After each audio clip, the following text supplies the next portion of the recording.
Assalamualaikum warahmatullahi wabarakatuh. Kembali lagi bareng Rika di BPS Banten Podcast. Terima kasih tepuk tangannya sudah hadir 5.000 orang di studio kita.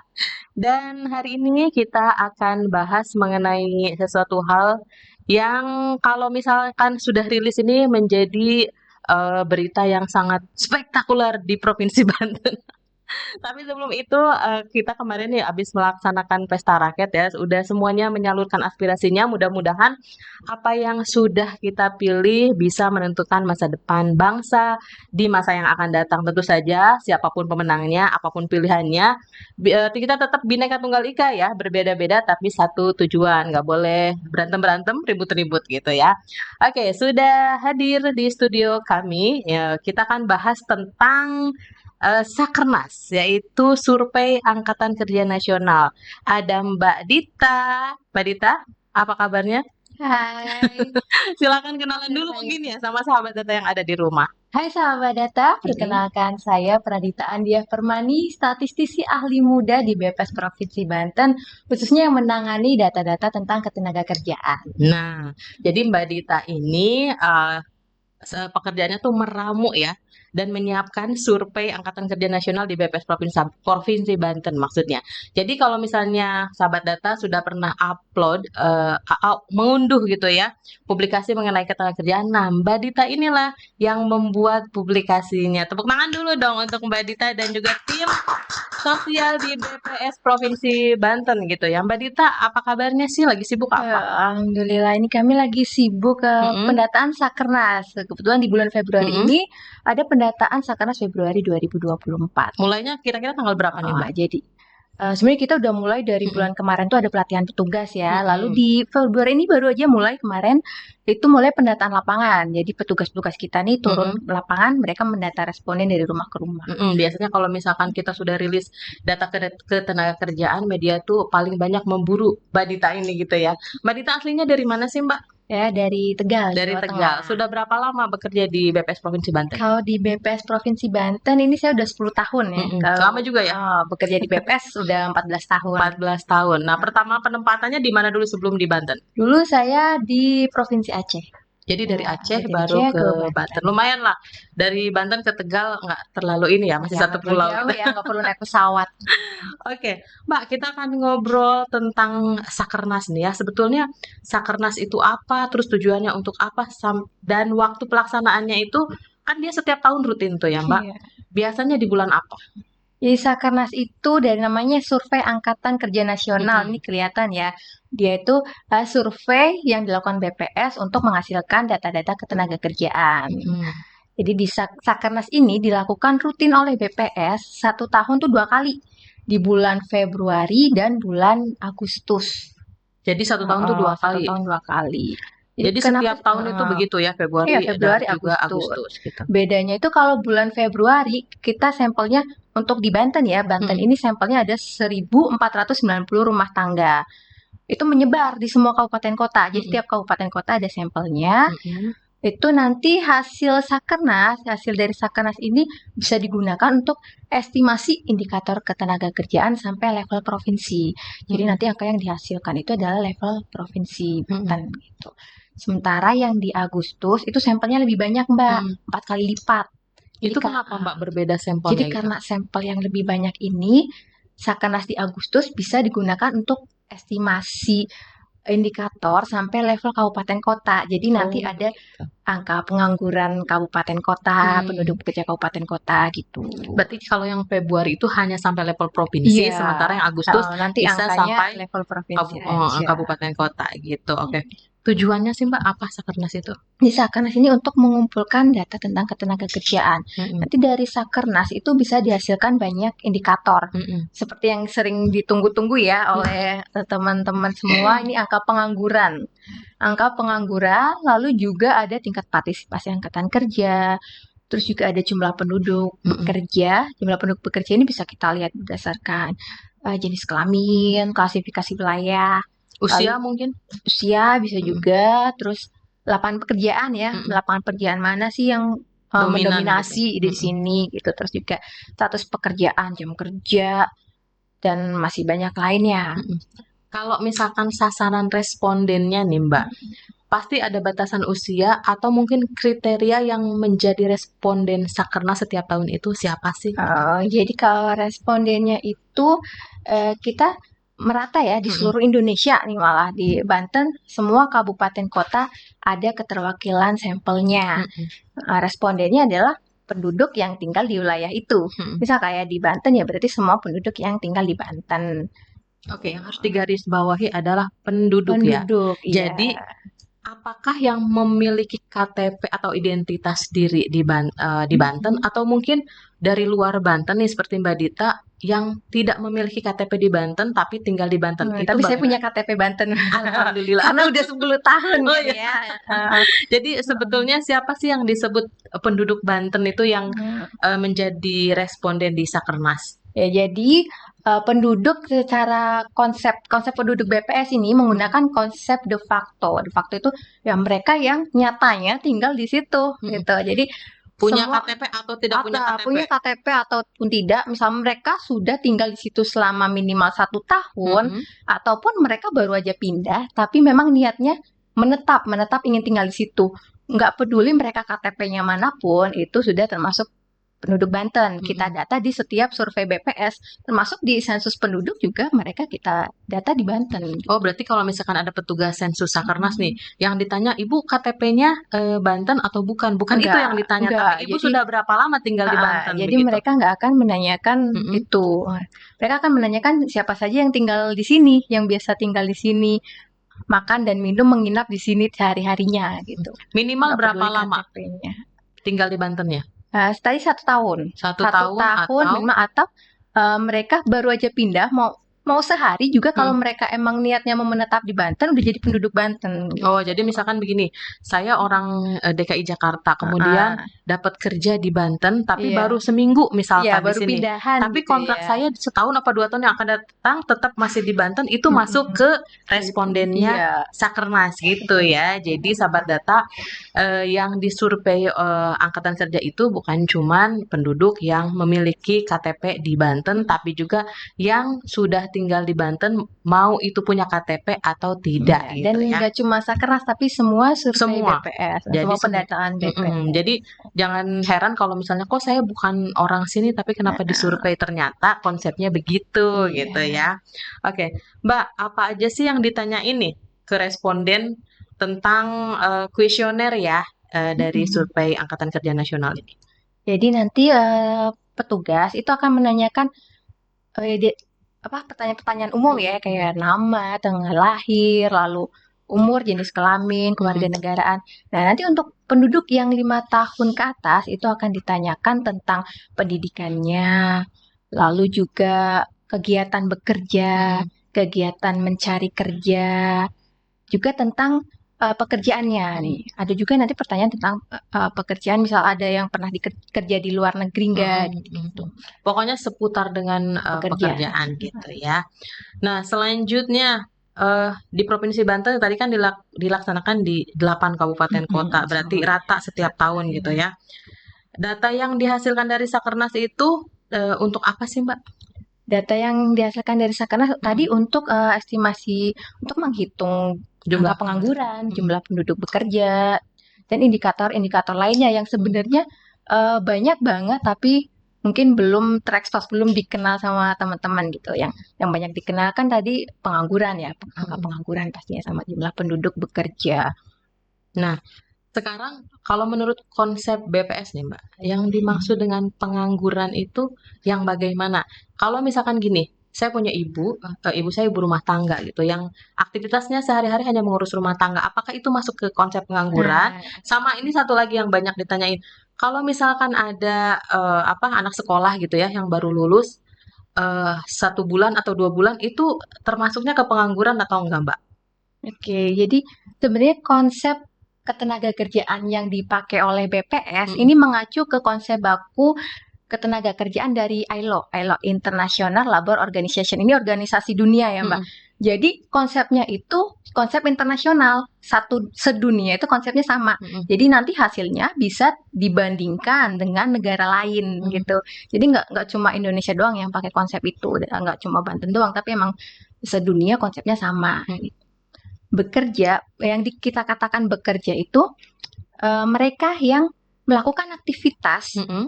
untuk mencari penghasilan minimal 1 jam aja dalam seminggu. Jadi 1 1 jam jam aja. satu minggu. Kadang kan orang masyarakat umum nganggapnya bekerja itu harus keluar rumah gitu Mm-mm. ya, kerja di kantor, kerja di pabrik, atau kerja di suatu tempat. Mm-mm. Padahal orang yang diem aja di kamar, tapi ternyata mereka main saham gitu. Mm-mm. Main saham itu kan pasti tiap hari ada ngecek ya, walaupun Mm-mm. cuma sehari ini 10 menit, besok 10 menit. Itu kalau dijumlahin seminggu tuh ada 1 Mm-mm. jam. Itu termasuk juga bekerja. Jadi nggak dihitung Mm-mm. pengangguran ya. Gitu. Masuk zaman sekarang kan juga ada tuh main game tapi dapat duit kan, Mm-mm. main game buat cari Atau main duit. TikTok gitu. Main TikTok itu juga bekerja namanya.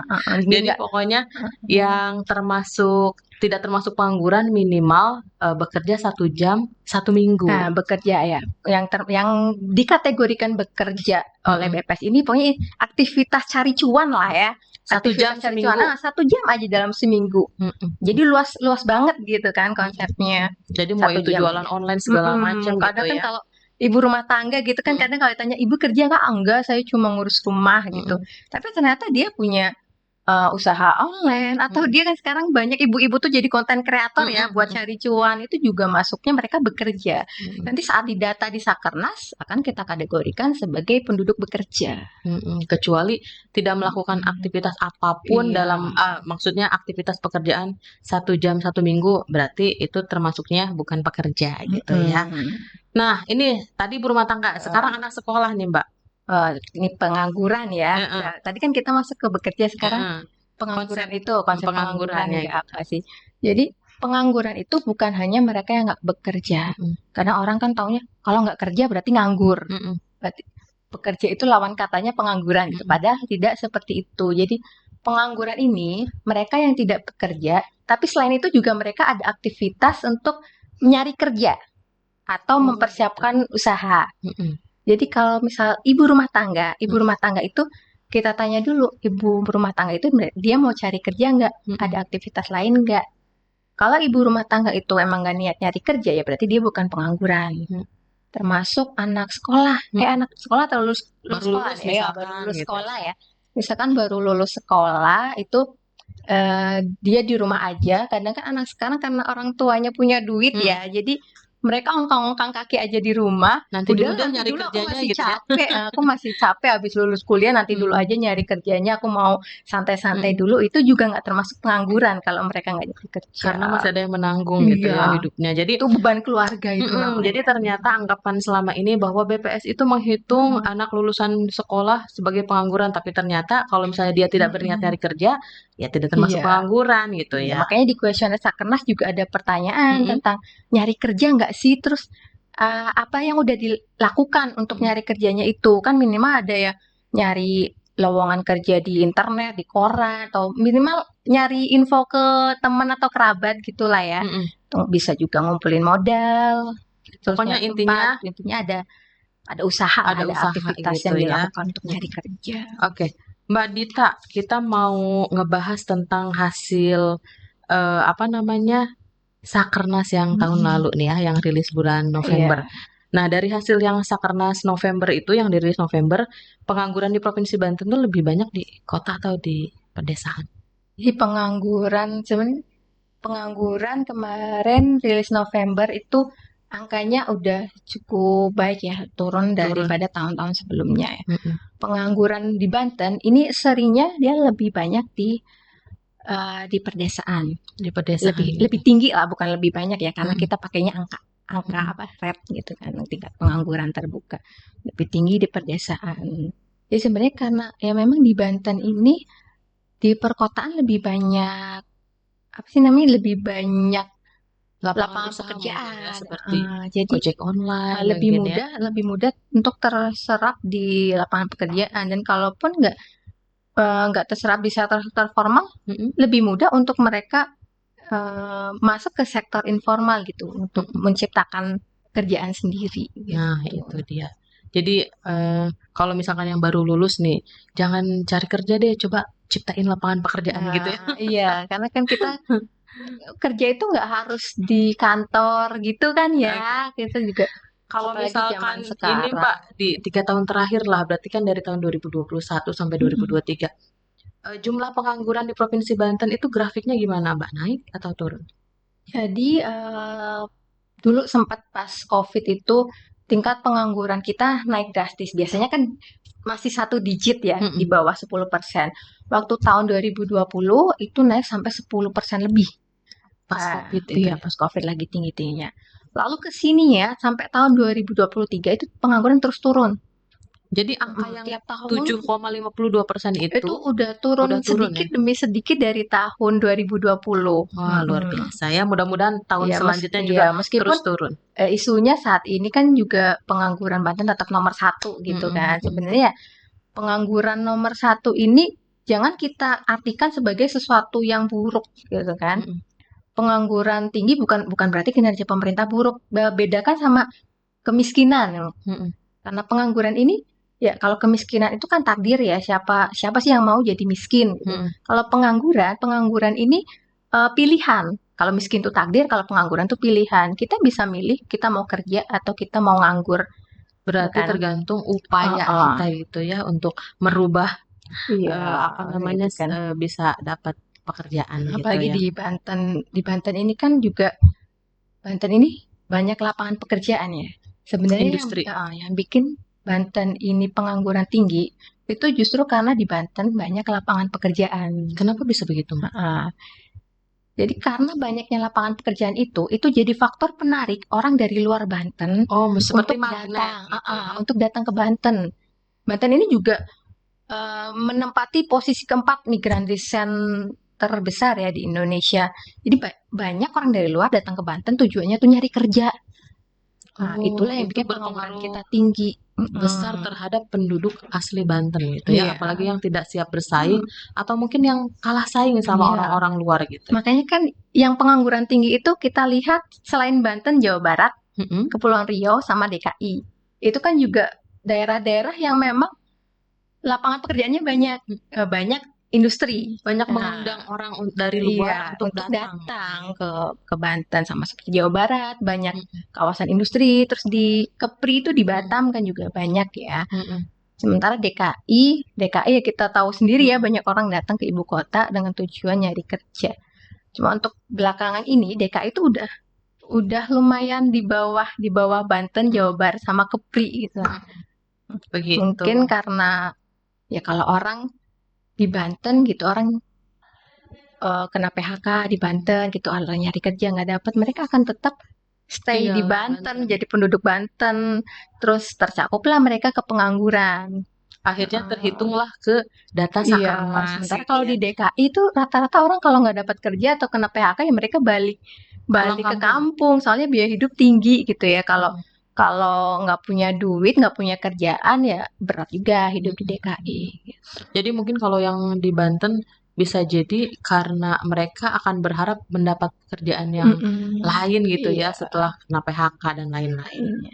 Nah, Biaya kita hidupnya masih rendah masih juga. masih terbilang rendah. Sama upah juga itu Mbak, upah Banten Pertimbangannya cukup tinggi kan. tinggi Nah, upah di Banten UMR-nya gitu. hampir mirip sama Jakarta kan. Itu Hmm. jadi orang ya lumayan nih hidup di Banten, biaya hidupnya rendah tapi UMR-nya Mm-mm. gede. Udah nyari kerja lah mereka ke Banten gitu. Jadi penduduk dari luar tuh banyak yang nyari kerja ke Banten gitu ya, Iya. Mbak. Mbak, kita masih ngomongin masalah hasil dari rilis November kemarin. Sektor apa sih Pak, Mbak, yang paling banyak menyerap tenaga kerja di Provinsi Banten? Jadi kalau di Banten ini sektor yang paling banyak menyerap itu industri. Nah, seperti kita lihat memang banyak kawasan industri di Mm-mm. Banten ya dan rata-rata memang orang nyari kerjanya itu emang nyari kerja ke situ. Mm-mm. Ada hampir 25% lah di penduduk pekerja itu di sektor industri. 25% dari penduduk pekerja itu mereka kerjanya di sektor Di industri industri. gitu. Nah, selain di industri, Jadi di bawahnya masih ada perdagangan. mm-mm, Perdagangan ini juga ada sekitar 20%-an. mm-mm, Jadi kadang juga kayak waktu COVID kemarin kan banyak industri yang itu ya mem-PHK pegawainya gitu, dirumahkan. Jadi mereka banyak larinya ke perdagangan. Jadi saat COVID itu di sektor perdagangan tuh paling tinggi. Oh, jadi industrinya menurun, Iya, perdagangan yang perdagangannya lebih naik karena itu. kan itu yang paling mudah dilakukan orang untuk bertahan hidup ya Jadi di sekarang kan sektor pas COVID perdagangan. mungkin bisa jualan online yang nggak harus Iya, keluar rumah iya nggak gitu harus ya. keluar rumah. Nah, itu dari sektor penyerapan tenaga kerja. Nah, sekarang jumlah pekerja itu yang banyak nih, sektor formal atau non-informal? Jadi kalau di Banten ini lebih banyak di sektor formalnya. Jadi Mm-mm. BPS ini mengkategorikan sektor informal sama formal. Jadi yang masuk formal tuh mereka yang buruh-buruh Mm-mm. dan mereka yang berusaha dibantu dengan buruh tetap atau buruh dibayar. Mm-mm. Buruh sendiri itu ada 50%-an. Mereka yang berstatus buruh di Banten tuh ada 50%-an lah dari total penduduk pekerja, lebih dari 50%. Berarti banyak juga Oh, ya jadi di sektor formal ya. iya. Iya. Kalau misalnya yang non-formal, Mbak, di apa bidangnya apa aja gitu? Sektor informal itu seperti mereka yang pekerja bebas, itu Mm-mm. pekerja bebas yang majikannya tidak tetap gitu ya. Terus mereka yang berusaha berusaha sendiri. Mereka punya usaha sendiri gitu, menanggung resiko sendiri, punya modal sendiri gitu, itu masuk ke sektor informal. Nah, kalau misalkan dari sektor pendidikan nih, sebelum kita closing, sebetulnya penduduk di Banten itu rata-rata tuh S1, SMA, SMP, atau mungkin bahkan ada yang SD gitu, Mbak? Sebenarnya kalau dari data Susenas ini penduduk Banten tuh masih banyak yang lulusan SD ya. Ada Masih banyak. sekitar 30%-an lebih itu penduduk di Banten lulusan SD ke bawah. Makanya penduduk bekerja di Banten juga ya 30%-an itu mereka lulusan SD. Oh. Kalau kita lihat dari angka penganggurannya ini aja ya, angka pengangguran ini SD itu malah kecil, Mbak. Angka pengangguran Justru lulusan ternyata SD itu kecil. yang pendidikannya mohon maaf rendah, mereka jarang yang menganggur yang gitu. Iya, angka penganggurannya kecil. Karena apa? Mereka kalau SD itu kan mereka cenderung nggak punya daya tawar ya, Mbak. Mereka tuh Apapun pekerjaannya gitu. apapun akan dilakukan, yang penting aku bisa makan gitu kan. Apa aja lah gitu ya bisa Sementara yang dikerjain. pendidikannya tinggi ya mereka akan Pilih-pilih. milih-milih kerjaan yang sesuai passion, sesuai dengan pendidikan mereka gitu. Kalau misalkan yang apa sih tadi kan ternyata yang lulusan SD juga banyak gitu ya yang ini. Kalau misalkan yang banyak menganggur itu lulusan apa? Paling tingkat pengangguran tertinggi itu kalau kita lihat dari pendidikannya adalah lulusan SMK. SMK malah SMK. ya. Jadi tingkat pengangguran SD itu kecil. Tingkat pengangguran yang pendidikannya tinggi kayak universitas ya, itu kecil juga. Yang gede itu di tengah. SMA. SMK. Oh, SMA banyak, tapi lebih banyak di SMK. Karena tadi kan yang SD itu mereka nggak punya daya saing ya, nggak punya daya tawar. Nah, kalau yang kuliah nih, mereka menang nih. Nah, justru yang di tengah-tengah itu, mereka kalah sama yang SD mau apa aja gitu kan.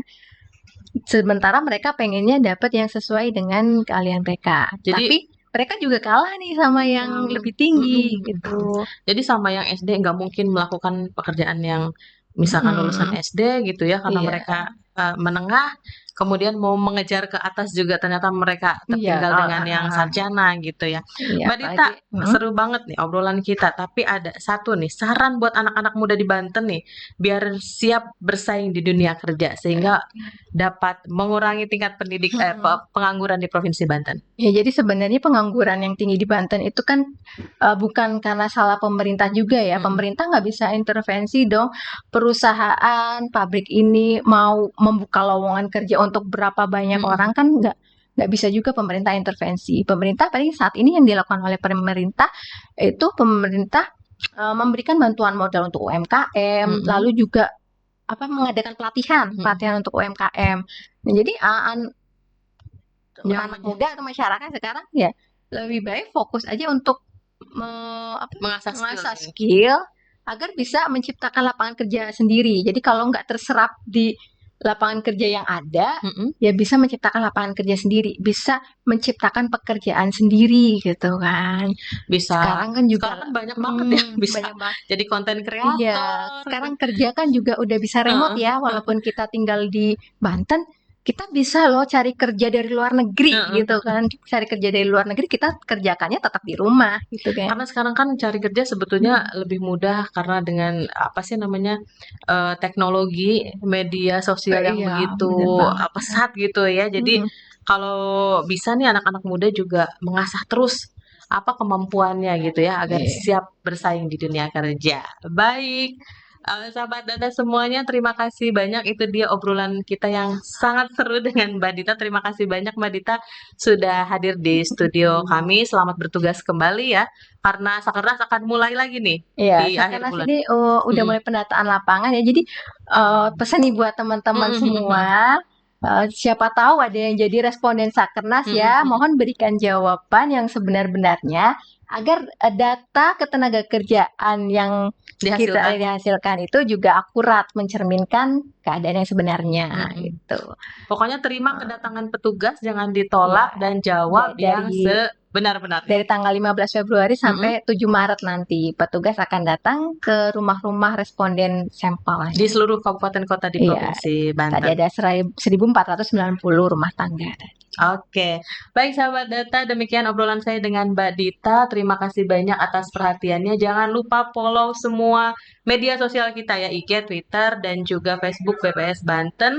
Dan jangan lupa saksikan terus BPS Banten Podcast hanya di YouTube channel BPS Banten. Saya Rika pamit. Wassalamualaikum warahmatullahi wabarakatuh.